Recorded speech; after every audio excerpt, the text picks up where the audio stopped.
Well, what's going on, Cardinal Nation? Man, another tough loss today.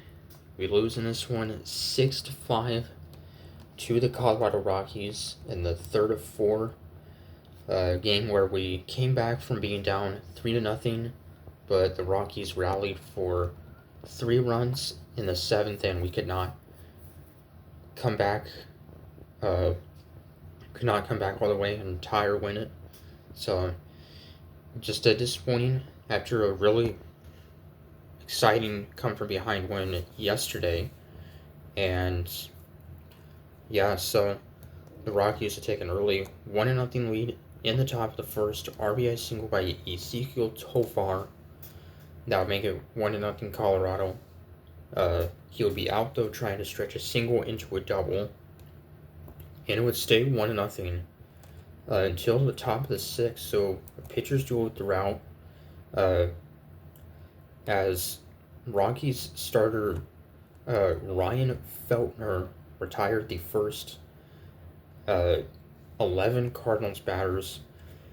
Our first base runner and first hit wouldn't be until the bottom of the fourth with 2 outs, which was a single by Goldschmidt.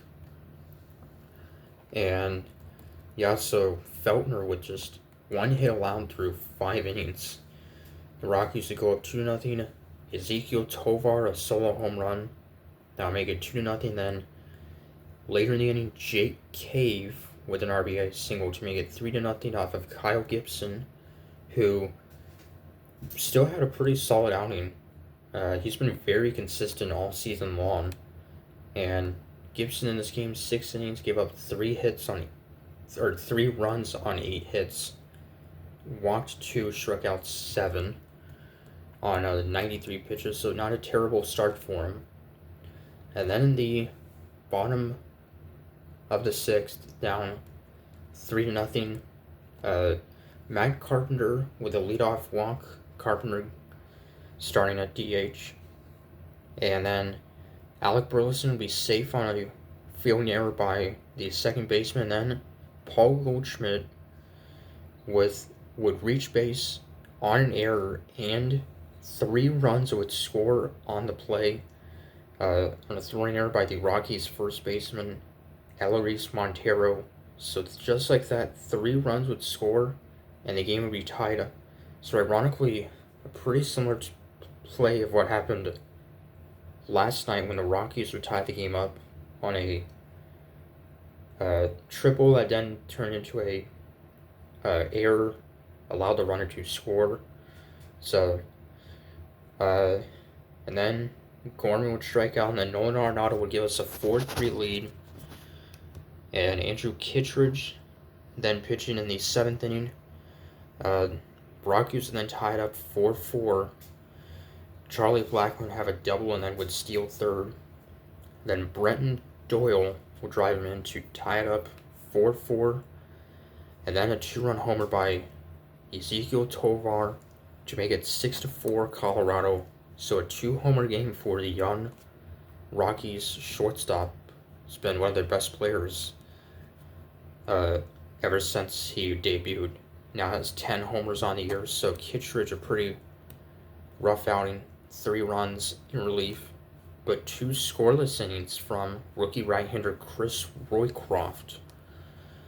So then at the bottom of the 7th, we would cut the lead to 1 solo home run by Matt Carpenter. His 2nd of the season and his first at home, his first home run at Busch Stadium in over 3 years, since 2021 when he last was last with the Cardinals. He hit his first home run of this season on our previous road trip in Cincinnati. So, yeah, now has 5 RBIs. So, but yeah, we only stranded 3 runners on base. We had only 5 hits in this game, of course. 3 of our runs scored on 1 error on 1 play. So, the bottom of the 9th, Brendan Donovan with the double to put the tying run on, the winning run at the plate. But Ivan Herrera would fly out and Matt Carpenter would pop out to end it. So, pretty disappointing loss, and hopefully if we win tomorrow, then we wouldn't win the series, but we wouldn't lose the series either. So, but yeah, I just really hope so and not lose to a last place team and the team with the worst record in the National League, I believe. So, till Sunday, getting the start is Andre Palante, who of course was outstanding 2 starts ago, and his previous start against the Astros was not so great. So till Sunday, comics per Sing, go Cards.